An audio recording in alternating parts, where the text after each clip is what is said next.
The ancient fragments of the Phoenician, Chaldaean, Egyptian, Tyrian, Carthaginian, Indian, Persian and other writers, with an introduction, dissertation and an inquiry into the philosophy and Trinity of the ancients by Isaac Preston Cory, Esquire, Fellow of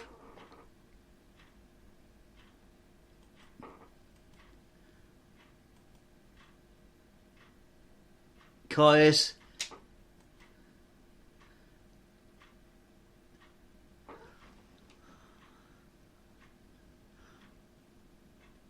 Coll, Cambridge, 2nd edition, published by William Pickering, publishers 1832, and below it has some information. Spec, Coll copy, blue cloth inscription of former owner John B. Cardale, probably John Bate Cardale, 1802 to 1877, an apostle of the Roman Catholic Apostolic Church in London, with considerable marginalia throughout. Gift of Mortimer Chambers in kind consideration as a way of replacing YRL's missing copy.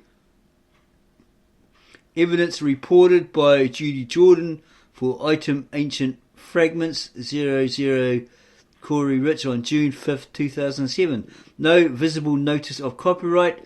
Stated date is 1832.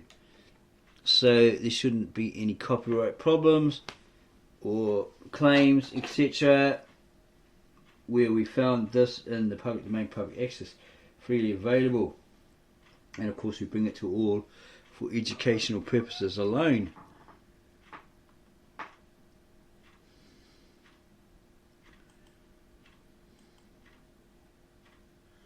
And this looks like it's in Greek.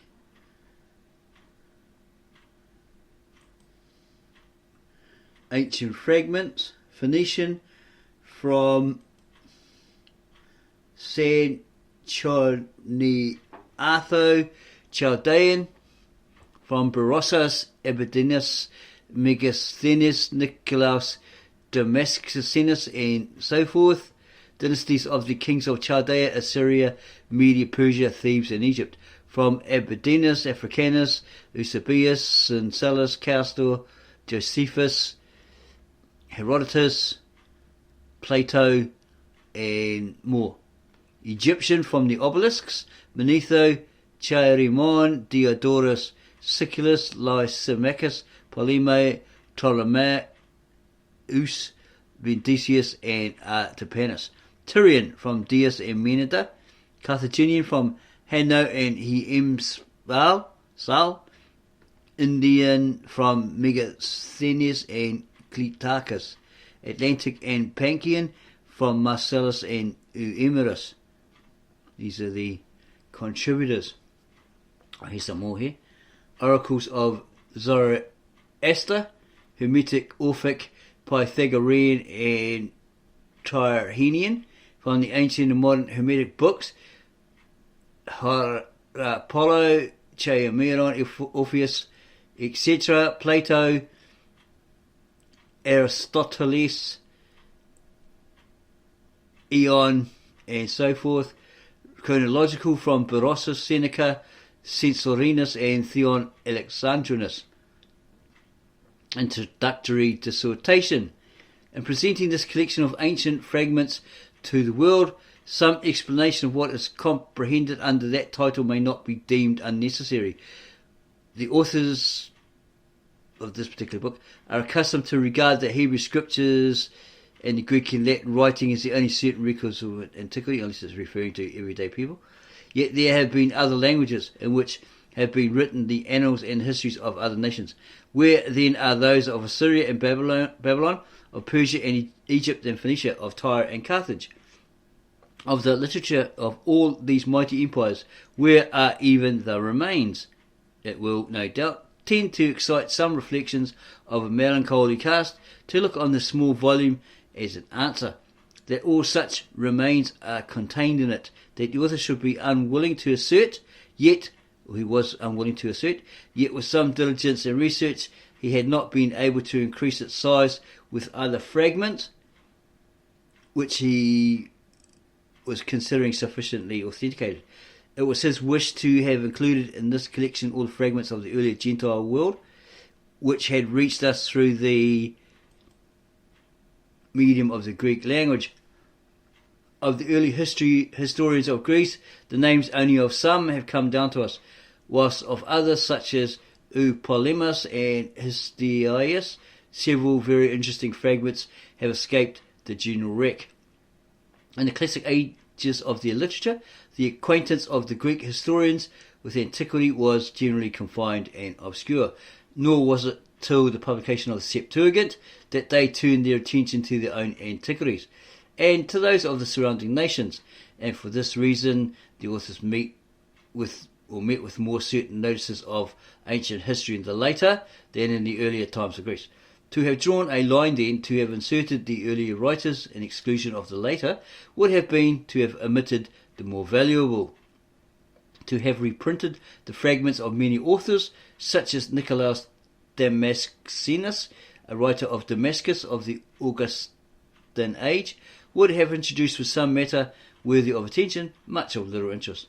To have selected from them all the passages relating to ancient times and foreign states would have been a task as useless as laborious, and would have swelled the collection to a series of volumes.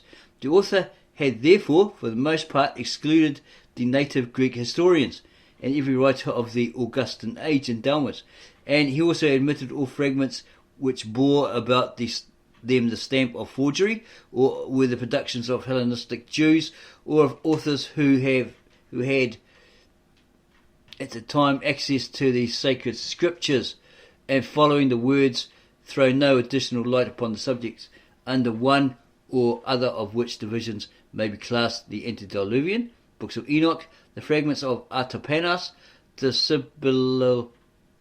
Sibylline oracles, the correspondence of Solomon and Hiram, king of Tyre, the tragedy of Ezekiel, in which Moses figures as the hero, with several compositions of a similar description. The contents, then, of this volume are fragments which have been translated from foreign languages into Greek, or have been quoted or transcribed by Greeks from foreign authors, or have been written in the Greek language by foreigners who have had access to the archives of their own countries. Yet, to render the collection more useful, and as it were a manual to the chronologist and mythological antiquarian, the author had added by way of supplements such fragments and extracts as appear to have descended from more ancient sources, though they are now to be found only in the works of Greek or Latin writers. Some of these are merely illustrations of the fragments, or contain detached chronological notices, or such other curious information as may well be deemed worthy of a place. Thus, the author endeavoured to compromise in the volumes all the genuine relics and antiquity which preceded the era of Grecian history, and which lay so scattered among the folios, chiefly of the fathers and the philosophers of the Lower Empire, as to be inaccessible to the antiquarian, unless in the neighbourhood of some large public library. Miscellaneous as such a collection might be, at first supposed, it will be found to resolve itself into two subjects: the early history and the ancient theological systems of the world. In the following pages within this book, the author endeavoured to present a sketch of both, not with a view of entering into the details, but rather as a method of connecting the fragments with one another, to facilitate an examination of the contents by directing the attention successively to those great landmarks which stand prominently forth amidst what might otherwise be deemed a wild, pathless and interminable, and to enable the reader, by following the same order of perusal, to elicit something like a regular continued narrative. In the scriptures we have a brief but authenticated account of the earliest ages, but among the heathen writers, with the exception of some few very valuable historical fragments, we have little more than a collection of allegories and legendary tales. Upon examination, however, most of these legends, notwithstanding their obscurity, will be found to contain references to those grand primeval events whose memory was retained among every people upon earth, and for the commemoration of which were ordained so many of the ceremonies and mysteries of the ancients. From such traditions, handed down for ages before they were committed to writing, we might expect but little aid. Indeed, in all the researches of the antiquarian, conjecture must very generally supply the place of science. Yet, by pursuing a proper method of investigation, we may approximate to truth, and frequently illustrate circumstances obscurely hinted at in Scripture, and even occasionally fill up the gaps of history, by supplying events which have been omitted or left out by the sacred writers as unconnected with the immediate objects, or even removed, under their consideration. Persons, events, and dates in history and systems in theology are the objects to be examined and ascertained, and where the subject under investigation can be so divided that the truth must lie among some few plausible hypotheses, which can be a priori and at once laid down by collecting all the evidence that can be had and examining separately and excluding successively each of these hypotheses which shall be found inconsistent with that evidence. The authors may contract or have contracted the circle of conjecture in some cases till but one hypothesis is left, which one must be the truth, and is thus negatively rendered matter of demonstration. In other cases, want of evidence may leave room for several different opinions, none of which can really be refuted, though one may often be more plausible than another.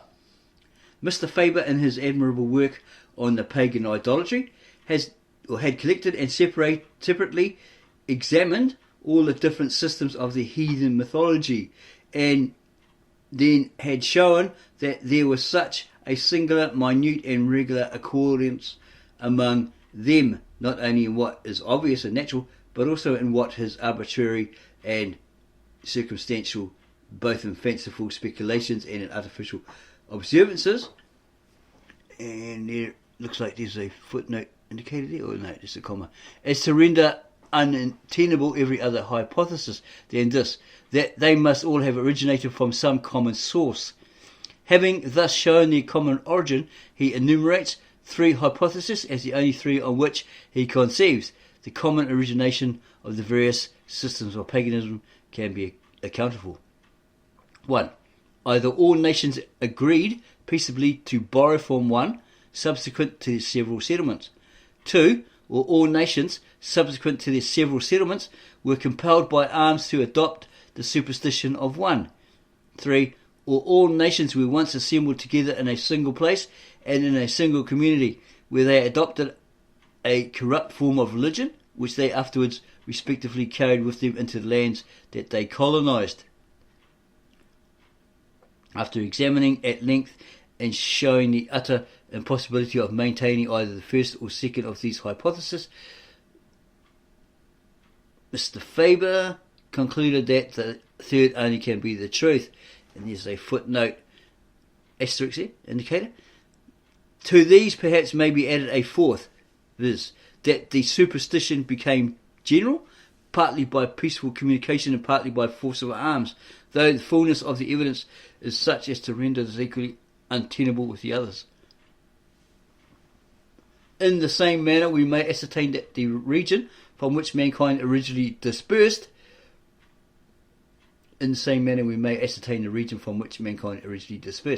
both in ancient and modern times, the Greeks have been accused of a kind of plagiarism, which was the prevailing custom of every nation upon earth.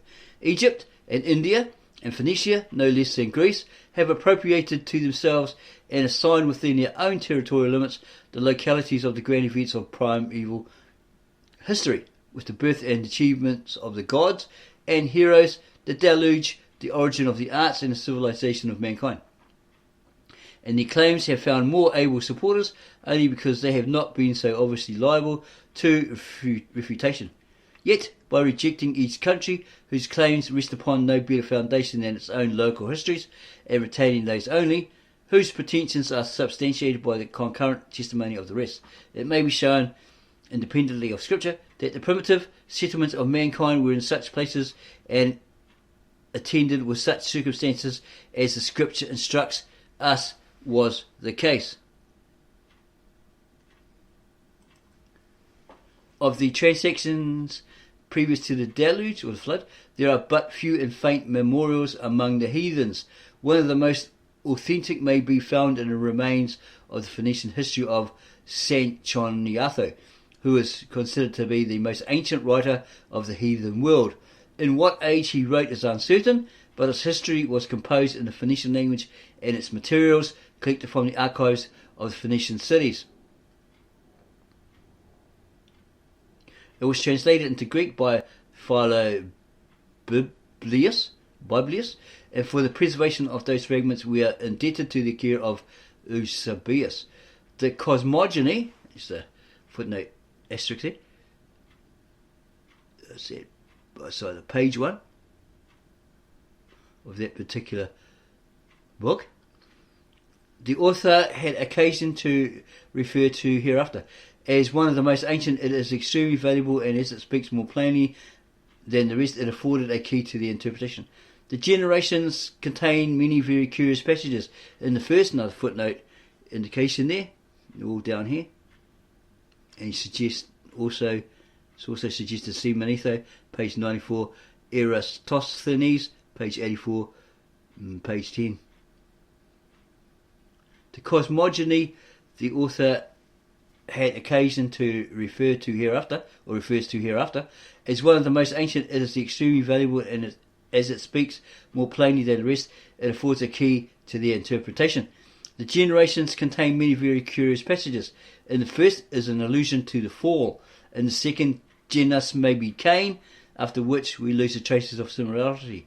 At the fifth, there is an interruption. But taking up the thread of inquiry at the end, in Ta'altus or Thoith, we may recognise Athothus, the second king of Egypt, the Hermes Trismegistus, who again appears as the advisor of Cronus. His predecessor Misor then corresponds with Mizraim, the first king of Egypt, the Menes and Menes of the dynasties. See paragraph 8, 84, 94, 139, and also paragraph 8, 9, page 16. There's a footnote there, right? In the preceding generations is Aminus, Ammon, or Ham, the same with the Cronus, of what by the historians is supposed to be a different but contemporary line. And ascent higher we find Agras, the husbandman who was worshipped in Phoenicia as the greatest of the gods, little g. He corresponds with Noah, the Uranus of the other line, whose original name was Epigeus or Autochthon. Sanchoniathon seems to have been a very diligent inquirer, and intimates at the conclusions that the generations contain the real history of those early times, stripped of the fictions and allegories with which it had been obscured by the son of Thabion, the first hierophant of Phoenicia. That such is the case, we are assured by Philobiblius in the remarks on Sanchoniathon, with which he prefaces his translation of the work. The passage also informs us that the history thus disguised was handed down to Osiris, the brother of Chna, the first Phoenician, apparently alluding to Mizraim, the brother of Canaan. It is very remarkable that he has placed these characters in the true order of succession, though in all the traditions of the heathens they are generally confounded with one another. It is also remarkable that Sanchoniathon is almost the only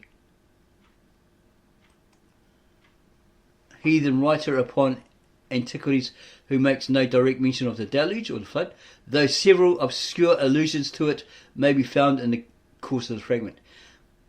Were we assured of his silence upon the point in the parts, this is the author talking, Were we assured of a silence upon the point in the parts of his work that had been lost, the omission might still be accounted for from his avowed determination to suppress what he considered merely allegorical. For he would find the traditions of the deluge or the flood so intimately blended with those relating to the creation that in endeavouring to disengage the truth from the fable, he might easily be induced to suppose that they related to the same event.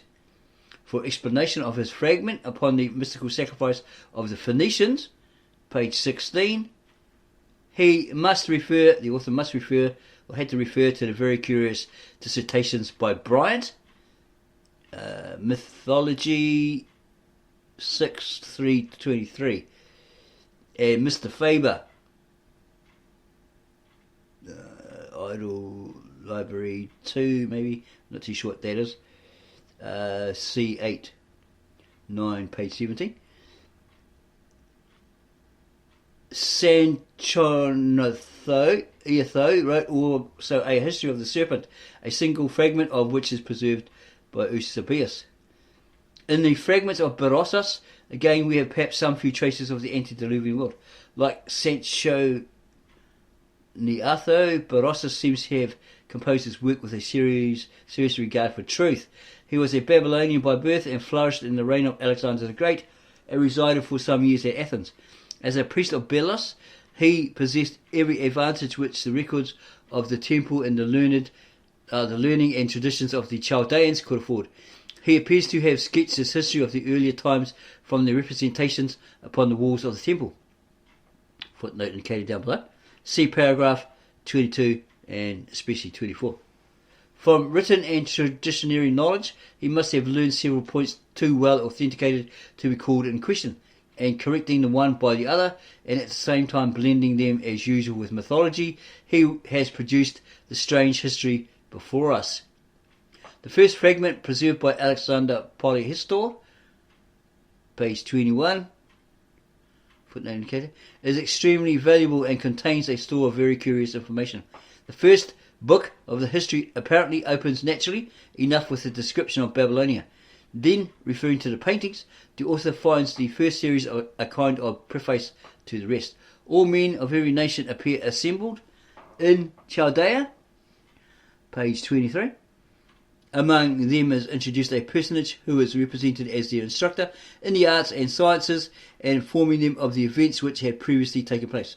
Unconscious that Noah is represented under the character of Oannes, Berosus describes him from the hieroglyphical delineation as a being literally compounded of a fish and a man, and as passing the natural instead of the diluvian night in the ocean, with other circumstances indicative of his character and life. So supposedly Noah was Oannes, the mythical fish man. He's half man, half fish. The instructions of the patriarch are detailed in the next series of paintings. In the first, for the indicator, page 24, which the author conceived, the chaos is portrayed by the confusion of the limbs of every kind of animal. The second, page 25, represents the creation of the universe. The third, the formation of mankind. Others again, that of animals and of the heavenly bodies. The second book, page 26, of the antediluvian world, and of this, the two succeeding fragments, paragraph 30-32, seem to have been extracts. The historian, as usual, has appropriated the history of the world to Chaldea. He finds 9 persons, probably represented as kings, preceding Noah, or they came before Noah, who is again introduced under the name Shisuthros, and he supposed that the representation was that of the first dynasty of the Chaldaean kings. From the universal consent of history and tradition, he was well assured that Elorus or Orion, the Nimrod of the scriptures, was the founder of Babylon and the first king. Consequently, he places him at the top, and Shisuthros follows as the 10th. The destruction of the records by Nebuchadnezzar, page 36, left him to fill up the intermediate names as he could, and who are inserted is not easy so to determine. Footnote indicated. In the Syriac Chronicle of Bar Hebraeus, The names in the catalogue are given to certain recluses of the line of Seth, called the sons of God, who lived upon Mount Hermon and afterwards apostatized and became the fathers of the giants. So that backs up the original ancient Tav Ashret Brita, where it says, probably Genesis 10:6 or something like that, that they left their rightful place as the sons of God, the children of God, who called upon the name of God at that time. It was a holy line in favour of scoring the daughters of men, ungodly men, unrighteous men, had no connection to God, no part in God, because they were beautiful. And then they got with them, interacted with them, had intercourse with them, and then they produced these giants. They could be anything from 6 feet tall to 13 feet tall, all this sort of stuff. And they had, because they're so closely related, God creates these Neanderthals, or these cave-dwelling harvest hunter-gatherers, right?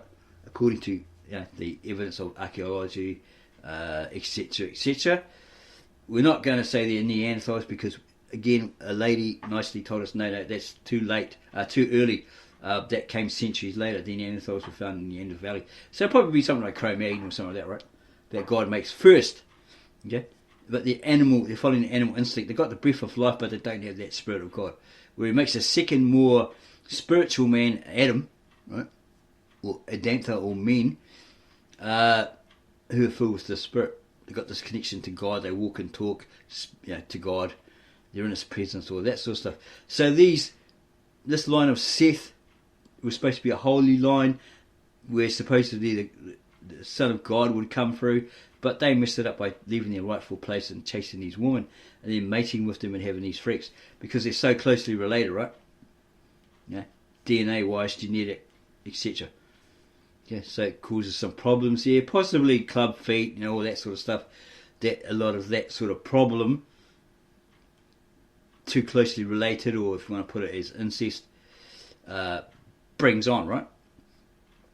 Okay, so again in the Syriac Chronicle of Bar Hebraeus, the names in the catalogue are given to certain recluses of the line of Seth, called the sons of God, who lived upon Mount Hermon and afterwards apostatized and became the fathers of the giants. Berossus has given also a full and accurate description of the deluge, or the flood, page 26, footnote indicated down the bottom, which is wonderfully consonant with the Mosaic account. We have also a similar account, or it may be an epitome of the same, page 37, from the Assyrian history of Aberdeenus, who was a disciple of Aristotle, and a copyist from Berossus.